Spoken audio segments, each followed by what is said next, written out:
Most people are measuring the wrong things. They track their salary, they watch their credit score, they calculate how much they saved this month versus last month, whether they hit their budget targets, whether they are ahead of or behind some loosely defined notion of where they should be at their age.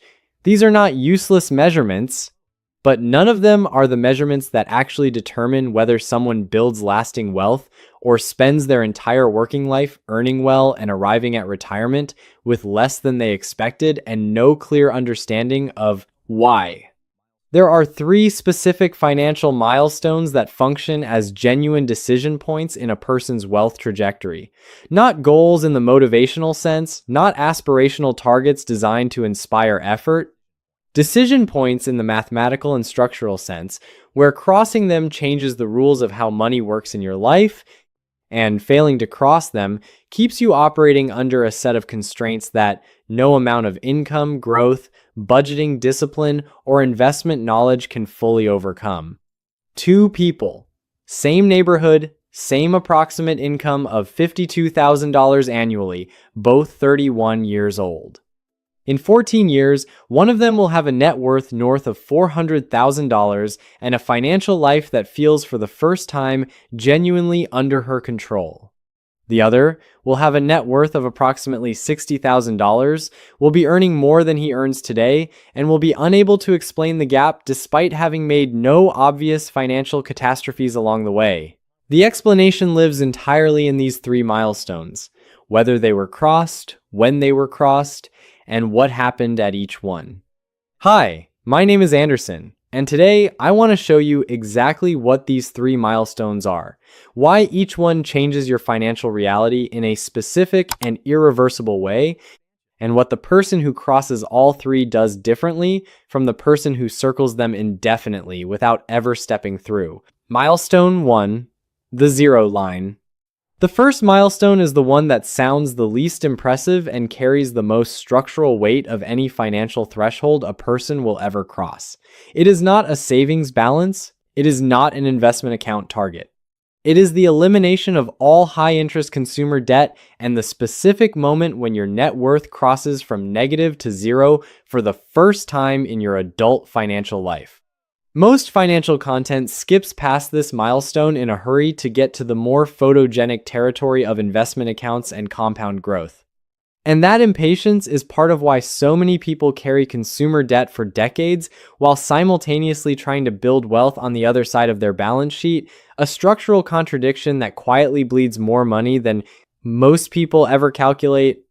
Here is the mathematics that most people have never been shown clearly enough to feel. The average American household carrying credit card debt pays between 18 and 24% interest annually on that balance. A $5,000 credit card balance at 20% interest costs $1,000 per year in interest alone, money that leaves the household permanently, generates no asset, builds no equity, and contributes nothing to any financial goal. Over 5 years, that $5,000 balance, if carried and only minimum paid, costs approximately $3,000 in interest, while the principal barely moves. Now consider what that same $1,000 annually does on the other side of the 0 line. $1,000 per year invested at 7% for 20 years becomes approximately $41,000. The person carrying the $5,000 balance is not just paying $1,000 a year in interest. They are paying $1,000 a year in interest, plus the compounding that $1,000 would have generated a true annual cost of something closer to $3,000 when the foregone compounding is included, across a 20-year horizon. This is why the 0 line is the first milestone. Not because debt is morally problematic, because the interest rate on consumer debt is almost always higher than any realistic investment return, which means carrying that debt while simultaneously investing is a guaranteed negative arbitrage. You are borrowing at 20% to invest at 7%, and the mathematics of that gap compound against you every single month the debt exists. The person who crosses the 0 line, who eliminates every high-interest debt and arrives at a net worth that is genuinely positive for the first time, has not just reduced their expenses, They have restructured the fundamental mathematics of their financial life. Every dollar they earn from that moment forward is working in one direction instead of two opposing directions simultaneously. The crossing of the zero line also produces a psychological shift that is as important as the structural one, and it is worth naming directly because it is something that people who have not yet crossed it tend to underestimate. Below the zero line, financial decisions are made under a specific kind of pressure, the low-grade, persistent awareness that part of your income is already committed to covering past decisions before it has any opportunity to build toward future ones. This awareness affects everything. It affects the confidence with which you negotiate your salary, the ease with which you absorb unexpected expenses, the psychological availability you have for thinking about long-term financial strategy rather than short-term survival management. It is not dramatic distress. It is a background noise that most people have lived with long enough to consider normal. The moment the zero line is crossed, that background noise stops. The income that arrives is fully available, not committed to the past, not divided between building and bleeding. And the decisions made in that condition are structurally different from the decisions made under pressure, more patient, more strategic, more aligned with a long-term financial interest that was always known intellectually but never quite felt as real when every month began with a debt obligation waiting to be served. Milestone 2. The 3-month island. The second milestone is one that most people believe they either already have or are planning to build eventually, and most of them are wrong on both counts. It is 3 months of genuine living expenses held in a dedicated, separate liquid account that serves one function and one function only: absorbing financial emergencies without disrupting the investment trajectory that begins once the zero line is crossed. 3 months sounds modest. Most financial advice recommends 3 to 6 months, and 6 is genuinely better than 3. But there is the specific threshold where the character of your financial decision-making changes, where emergencies become manageable interruptions rather than trajectory-altering events, and it is the threshold most people either never reach or repeatedly build and spend before it has time to serve its structural function. Here is why 3 months specifically changes the mathematics of wealth building. The average working adult experiences a significant, unexpected financial event, a job disruption, a medical expense, a major repair, a family emergency requiring financial response approximately once every 14 to 18 months. Below the 3-month threshold, these events interrupt the investment contribution. Sometimes they require the investment account to be partially liquidated. Sometimes they require new debt, which sends the person back below the zero line they worked to cross. The investment compounding is disrupted not once but repeatedly across a career by the same structural vulnerability showing up in different forms. Above the 3-month threshold, the same events are absorbed. The emergency fund takes the hit, the investment contribution continues, the compounding is uninterrupted.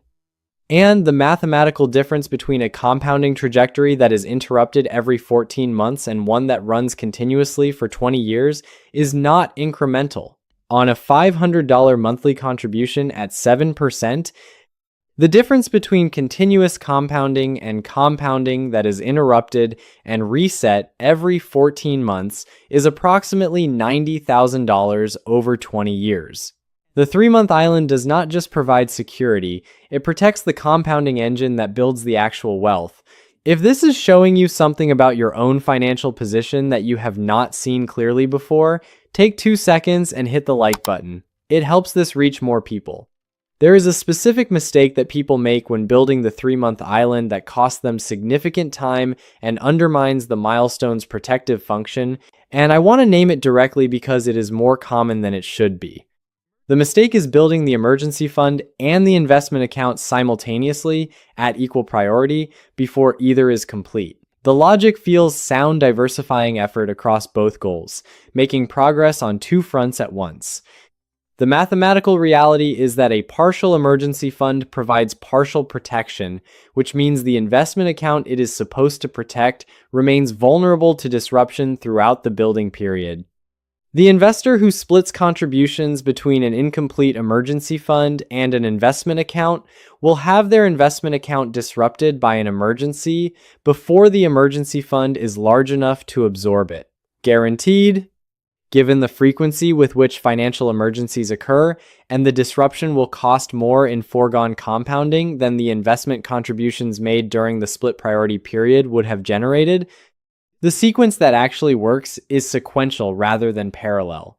Cross the zero line completely, build the 3-month island completely.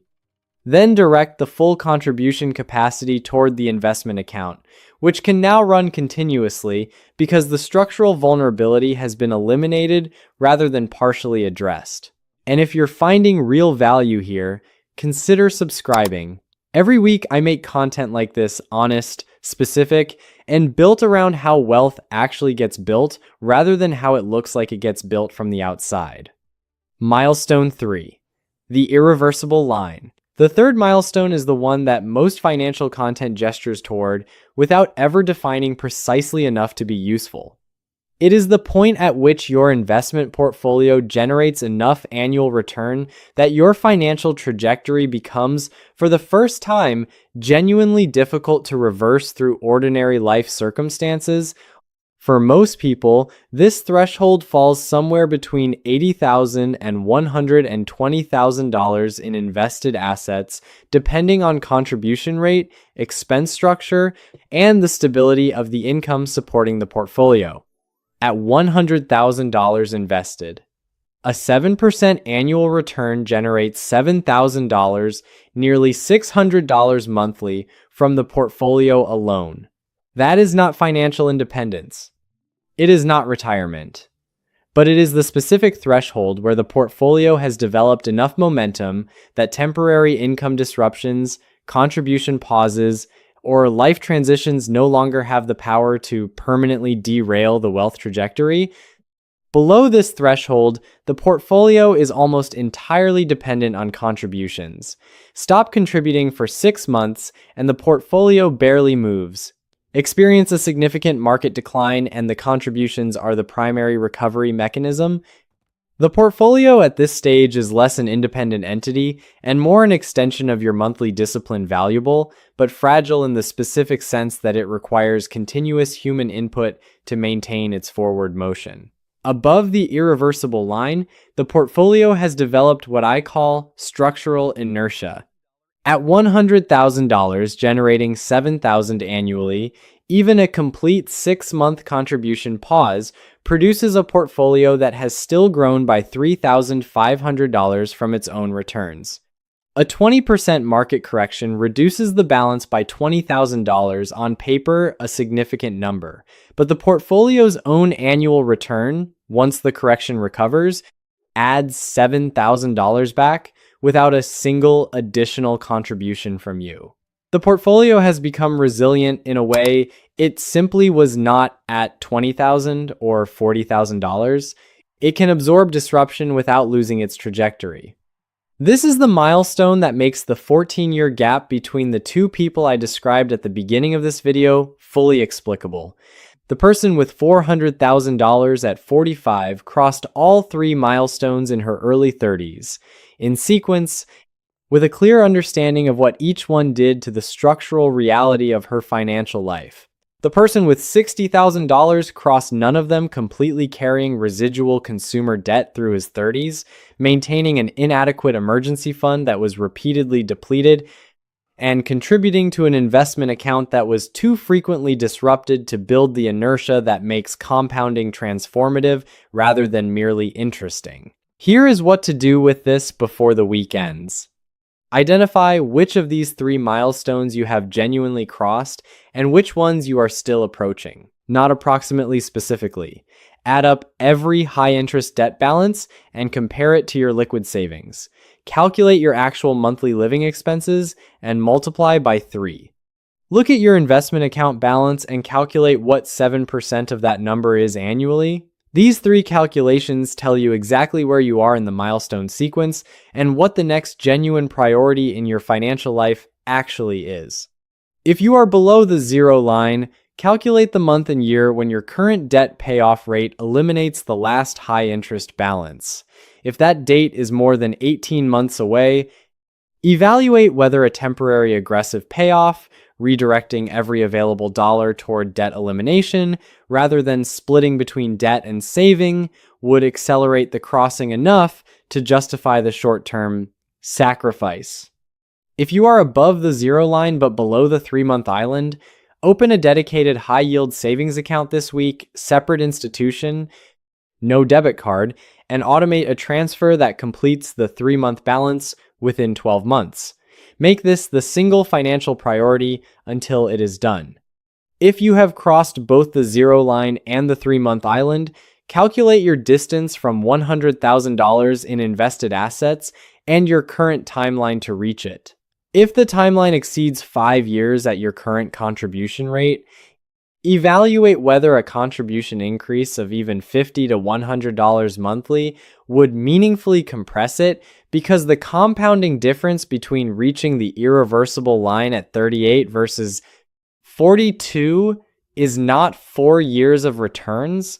It is 4 years of compounding on an increasingly large base that accelerates everything that follows. Let me bring you back to where we started. 2 people, same neighborhood, same income, both 31 years old.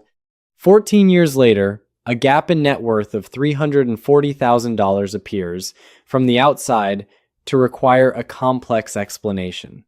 The explanation is not complex. One of them crossed 3 specific milestones in sequence with enough understanding of what each one did to treat the crossing as a structural priority rather than a vague aspiration.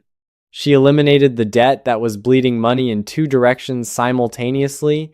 She built the buffer that protected her investment compounding from the ordinary turbulence of adult financial life. She reached the threshold where the portfolio developed enough inertia to maintain its trajectory through the disruptions that inevitably arrived. The other intended to do all 3 things.